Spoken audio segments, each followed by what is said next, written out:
Miss world tourism रही, actress और model हैं और अब एक नए अवतार में है, सनातनी अवतार में है। इश्का तनेजा इस वक्त महाकुंभ में आई हैं और हमारे साथ मौजूद हैं। इश्का जी, आपको लोग एक्ट्रेस के तौर पे जानते हैं, मॉडल के तौर पे जानते हैं, मिस वर्ल्ड टूरिज्म आप रही हैं। अचानक से महाकुंभ में ये आपका जो रूप है, कोई कह रहा है सनातनी है, कोई कह रहा है साध्वी है, कोई कह रहा है भगवा धारण कर ली है। इश्का तनेजा क्या हुई है, या क्लियर करके बताएं। नहीं, मैं सनातनी हूँ और गर्व से कहती हूँ कि इशिका तनीजा सनातनी है। साध्वी बनने में बहुत ही लंबी जर्नी होती है। आपको अपना पिंडदान कराना पड़ता है, आपको सर मुंडवाना पड़ता है, आप एक संकल्प लेते हैं, आप अपनी श्रद्धा भाव रखते हैं, साधना करते हैं, तो मैं साध्वी नहीं हुई हूँ। तो सनातनी के लिए क्या ये ज़रूरी है क्या कि इस प्रकार का जो पूरा वस्त्र पहनना पड़ता है, लोगों को बताना पड़ता है कि मैं सनातनी हो गई हूँ? आप सनातनी वैसे भी हो सकती थी अपने विचारों से, अपने बातों से। आपको ये कपड़े क्यों पहनने पड़े बताने के लिए कि मैं सनातनी हूँ? जी, मुझे लगता है कि सनातनी आप दिल से होते हैं, आपके अपने वस्त्रों से नहीं होते हैं। लेकिन मुझे इसमें खुशी मिलती है, इसलिए मैं ये पहनती हूँ। मुझे लगता है कि देखिए, हमारी जितनी भी यूथ है ना, वो वेस्टर्न कल्चर से इतनी ज़्यादा इंस्पायर होती जा रही है, वो उस तरफ उनका रुझाव हो रहा है। पर जैसे अगर मैं एक साड़ी है ये मेरी, वैसे मैं साध्वी वस्त्र में नहीं हूँ, वो अनस्टिच कपड़े पहनती हैं। और मुझे लगता है मैं साड़ी को अगर सुंदर तरीके से कैरी करूँ, अगर मैं आज अपनी माला को सुंदर तरीके से कैरी करूँ, हम लोग तिलक लगाए, जैसे साउथ में हम देखते हैं लोग जैसे हम साउथ में देखते हैं लोग धोती पहनते हैं, लुंगी पहनते हैं, टिक्का लगा के जाते हैं अपने काम पे। वैसे ही मुझे लगता है कि यूथ को भी थोड़ी साड़ियाँ, सूट में थोड़ा सा अगर उनको स्टाइलिश, थोड़ा ग्लैमराइज्ड प्लस रिस्पॉन्सिबल तरीके से अगर वो एक्सप्लोर कर पाएँ, तो वो और ज़्यादा इंस्पायर होंगी और वो और ज़्यादा पहनेंगी और उसी को ही आगे लेके चलेंगी। आपने ग्लैमराइज़ करने की बात की, लेकिन जब सनातन की हम बात कर रहे हैं, किसी धर्म की बात कर रहे हैं, किसी रिलीजन से उसको जोड़ते हैं, तो नहीं लगता वो जब ग्लैमराइज़ करती हैं तो वो बहुत कॉमर्शियल हो जाता है, उसको लोग अलग तरीके से ले जाते हैं और उसमें एक अभद्रता लगती है आने लोगों के बीच में कि आप जो है नए लुक में ला रही हैं। अगर आप वैसे ही जैसे अन्य साध्वी होती हैं, वैसे आप कपड़े को वोर करती, तो क्या कोई दिक्कत होती क्या? अ, पहली बात, मैं साध्वी नहीं हूँ, तो इसलिए मैं साध्वी कपड़े नहीं धारण कर सकती। और दूसरी बात, मुझे लगता है कि अगर हम यूथ को अगर जोड़ भी सके एक डिफरेंट अवतार के अंदर, या फिर तो उसमें बुराई क्या है? मुझे लगता है कि लोग फैशनेबल कपड़े पहनते हैं, तो आप साड़ियाँ फैशनेबल क्यों नहीं पहन सकते? रिस्पॉन्सिबली मैं हमेशा से यही कहूँगी।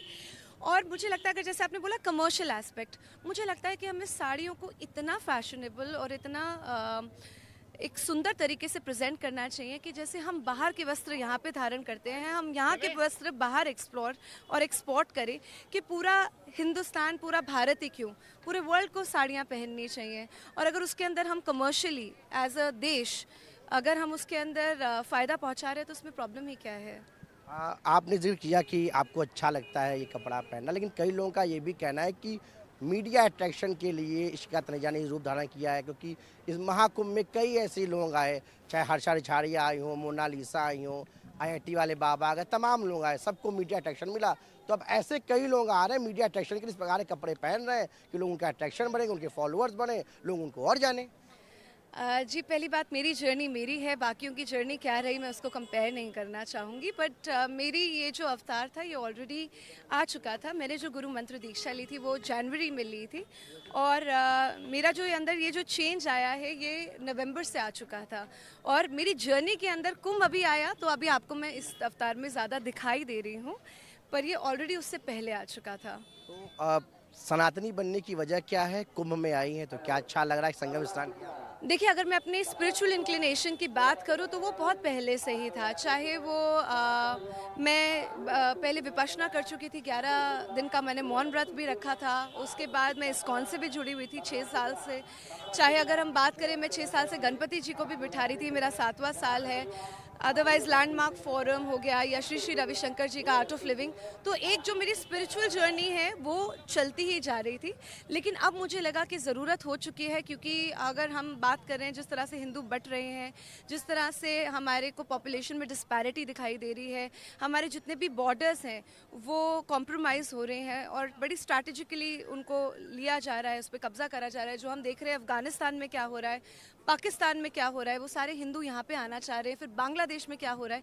तो मुझे लगता है अब हम जैसे एजुकेटेड लोग और जो यंग लोग हैं जिनके पास अभी एनर्जी है, अभी समय है, वो सब आगे आए और सनातन का प्रचार करें, सनातन की सत्ता में आए, सनातन के रक्षा में आए, तभी हम सनातन को आगे बचा पाएंगे। क्या जी आप सनातन की जो बातें कह रही हैं कि युवा आए सब प्रचार करें, पर आपकी बातों में ना कहीं लग रहा है कि एक लीडर वाला लुक आ रहा है। आपकी जो वर्ड्स है वो बहुत अट्रैक्टिव हो रहे हैं, लोगों को बहुत आकर्षित कर रहे हैं, जैसे जो नेता बोलते हैं उस प्रकार की आप बातें करें। तो आप एक्ट्रेस मॉडल सनातन की बात करें, ऐसे लग रहा है कि अब आपकी अगली पारी राजनीति शुरू हो जाएगी।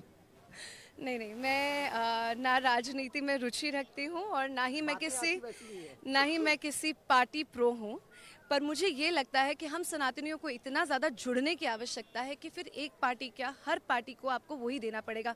हम देखते हैं जो पॉलिटिशियंस हैं आपको वो देते हैं जो उनको लगता है आपकी नीड है, चाहे वो फ्री की रेवड़ियाँ हो गई, इलेक्ट्रिसिटी हो गई, वाईफाई हो गई, वो इतनी छोटी छोटी चीज़ें आपको दे रहे हैं। लेकिन अगर जब सनातनी सारे के सारे एकता दिखाएंगे और हमारी मांग इतनी ज़्यादा लाउड हो जाएगी तो उनको वही चीज़ें देनी पड़ेंगी। जैसे कि हमारी मांगे हैं कि हमें सनातन बोर्ड चाहिए, हमें राइट टू एजुकेशन एक्ट में जो आर्टिकल 28 और 30 है उसके अंदर बदलाव चाहिए, जितने मठ मंदिरों के पैसे आते हैं वो हमारे को वापस चाहिए, और हम सच में चाहते हैं कि प्लेसेस ऑफ वर्शिप एक्ट हटाई जाए।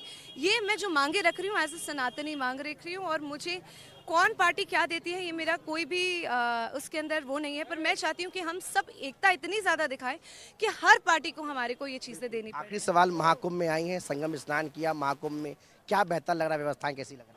मुझे लग रहा है एब्सोल्युटली कमेंडेबल व्यवस्थाएं हैं, माइंड बॉगलिंग। इन लोगों ने जितना, जब मैं पहले आई थी तो बिल्कुल यहाँ पे लैंड था, तब इलेक्ट्रिसिटी भी नहीं आई थी, और अब मैं देखती हूँ यहाँ पे कोई सैनिटाइजेशन की प्रॉब्लम नहीं है, कोई पानी की प्रॉब्लम नहीं है। इतने सारे लोग, ऑलमोस्ट कंट्रीज़ की पॉपुलेशन हमारे यहाँ पे आ रही है एक बारी में, और उनको इतने सुंदर तरीके से वो मैनेज कर रहे हैं। It is absolutely commendable. और ये हमारी पूरी जनरेशन की एक मतलब मैं बोलूँगी ब्लेसिंग इन डिस्गाइज है कि हमें आदरणीय प्रधानमंत्री जी और हमारे जो सब सर्वप्रिय सीएम जी हैं, योगी जी, उनके नेतृत्व में हमारे को, इस पूरी यूथ को महाकुंभ का एक्सपीरियंस मिला है। बहुत बहुत धन्यवाद। ये थी शिखा तनेजा, एक्ट्रेस और मॉडल हैं, सनातनी का प्रचार करने की बात कह रही हैं, महाकुंभ में आई हैं, तमाम व्यवस्थाएं जो महाकुंभ में सरकार ने की है उसकी प्रशंसा कर रही है। प्रयागराज के महाकुंभ नगर सभा सहयोगी सचिन गुप्ता के साथ पल्लव मिशन टीवी इंडिया।